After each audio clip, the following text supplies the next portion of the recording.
With regard to what's been going on here in the Senate, the problem clearly is the majority, which seems not to be interested in accomplishing anything, but rather turning the Senate floor into an opportunity for show votes for the president and his campaign. Earlier this week, the president repackaged a list of old ideas into a Post-it note checklist for Congress. He said he did not want to overload Congress.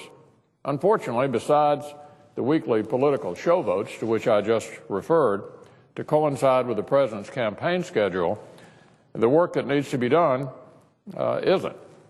No budget, nothing to prevent the largest tax hike in history, and House-passed bills sitting in the hopper. And while the president is trying to manufacture arguments that he can run on, House Republicans have spent the last year and a half voting on and passing energy and jobs bills. In fact, more than 24 job proposals are currently collecting dust on the majority leader's desk. One after another, the House has passed a budget, small business tax bill, bills to expand domestic energy production, and bills to reduce burdensome job-killing regulations. And despite some saying nothing can get done in an election year, they're not done yet over in the House. I commend my House colleagues for their leadership, energy, and good work. So I have a suggestion. Instead of focusing on his political Post-it note checklist, the President and Senate Democrats should show some leadership and work with Republicans to move on critical pro-growth bills. These proposals will help provide certainty and provide a much-needed boost to our economy. It would allow businesses to plan for the future and to begin to hire again. Common ground can be achieved on these jobs bills, and Republicans stand ready to work with Democrats to get them passed.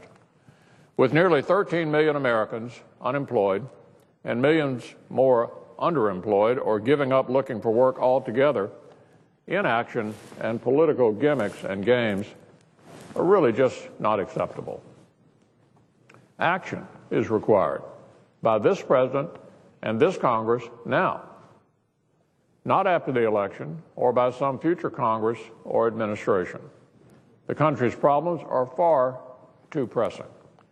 The American people expect us to work together for the good of our country. This year, the Senate should pass a budget. 3 years without a budget is completely unacceptable. Congress should also move on comprehensive tax reform, a true all-of-the-above energy policy, and the elimination of burdensome regulations that are hurting businesses and hindering job creation. And we can't stop there.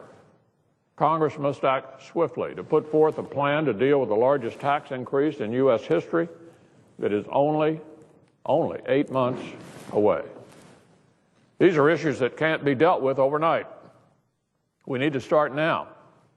And anyone who says there is no time to get these things done either hasn't been watching the Senate floor lately or does not believe this country is headed toward a fiscal cliff. Where are the Democratic-led Senate and the President? Where are they? What are they waiting for? What's the reason for the delay? The President giving another speech loaded with the same old ideas that have failed before is not going to cut it anymore. The President's Post-it note checklist is insufficient to handle the challenges we face as a nation, and frankly, it's completely counterproductive. Yesterday, the majority leader said Democrats are willing to make the tough choices. Well, we're waiting. We're waiting. And with all due respect, we have a tough time believing our friends across the aisle when the only issues they care about these days are show votes coordinated with the White House for political gain. So today, let's stop the show votes that are designed to fail. Let's stop the blame games. Let's come together and do what the American people expect us to do. As I said yesterday, our offer still stands. We're ready when you are. Mr. President, I yield the floor. under the previous